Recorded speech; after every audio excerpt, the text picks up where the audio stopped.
Happy Sunday বন্ধুরা। প্রচণ্ড ঠান্ডা পড়েছে, আজ আর গরম নাইটিটা পরিনি, একটু গায়ে চাদর জড়িয়ে নিয়েছি, খুব শীত করছে গো।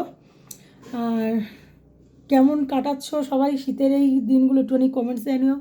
আর শীত মানেই তো ঘোরা, পিকনিক, খাওয়া দাওয়া জমিয়ে। তা একটু বেরোনোর আছে বলে আজ বেশি কিছু রান্না করিনি। আর কালকে যেহেতু অনেকটা জার্নি হয়েছে, সন্ধ্যার পরে অনেক রিচ খাওয়া দাওয়া হয়েছে, তাই জন্য আজ বেশি কিছু করিনি। আর একটু বেরোবো, তাড়াহুড়োও আছে। কী কী রান্না করেছি, মানে সানডে স্পেশাল আছে কী কী, চলো দেখাই। এই দেখো, এক গামলা গরম গরম ভাত, সঙ্গে একটু আলু সিদ্ধ আছে, পেঁপে সিদ্ধ আছে, একদম গরম।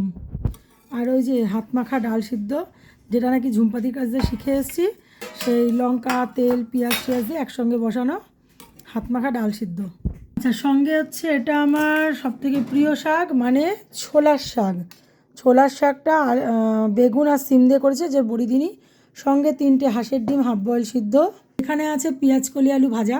কালকে যেখানে ঘুরতে গেছিলাম, সেই অশোকনগর সেনডাঙ্গা, ওখান থেকে বেশ 1 কেজির ওপরে পেঁয়াজ কলি নিয়ে এসেছি 20 টাকা দিয়ে। অনেকটা, 1 কেজির বেশিই ছিল। আচ্ছা, আর এটা নিয়ে এসেছিলাম সর্ষে ফুল। সেই সর্ষে ফুলটা তো সবসময় আমরা বড়াই করি বা চচ্চড়ি করি। কালকে রাত্রিবেলা দেবী আমাকে রেসিপিটা বলে দিয়েছিল বলে ভাপা করেছি। এটা আমি তোমাদের সঙ্গে শেয়ার করবো। রেসিপিটা খুব সুন্দর হয়েছে খেতে, মানে সবাই একটু টেস্ট করেছে, টেস্ট করে বললো হ্যাঁ দারুণ, ভাত দিয়ে খাওয়ার মতন, দারুণ দারুণ রেসিপি। আর এটা হচ্ছে মটন, অনেকগুলো মটনের পিস আর ঝোল আছে, এটা দিয়েছে বড় ননদ মেয়েকে। আর এখানে হচ্ছে চাটনি, সেই ঝুমপাতির বাড়ির চাটনিটা, তো দারুণ খেতে চাটনিটা। কালকে দেখো এই যে লঙ্কা, মা আর কটা লঙ্কা আনো আমার জন্য। অবশ্যই দুটো আমারই লঙ্কা, আমার জন্যই আনা। কালকে প্রায় 1-1.5 কেজি লঙ্কা নিয়ে এসেছি 30 টাকা দিয়ে। আচ্ছা, এখানে একটু ফ্রুটি আছে, এখানে কোল্ড ড্রিঙ্কস আছে। ব্যাস, আজকে এই হচ্ছে রান্নাবান্না। ও সঙ্গে ওই যে কালকে যে রেস্টুরেন্ট থেকে খেয়েছিলাম, সেখান থেকে না এই পানগুলো দিয়েছে, অনেকগুলো পান দিয়েছে। তা 2টো বাইরে আর সব বাদবাকি ফ্রিজে আছে, বেনারসি পান। তা এগুলোও নিয়ে বসছি, খাওয়া দাওয়ার পর খাওয়া হবে।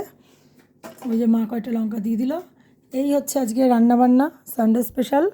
আর কার বাড়িতে কী কী রান্না হয়েছে একটু জানাতে ভুলো না সানডে স্পেশালে।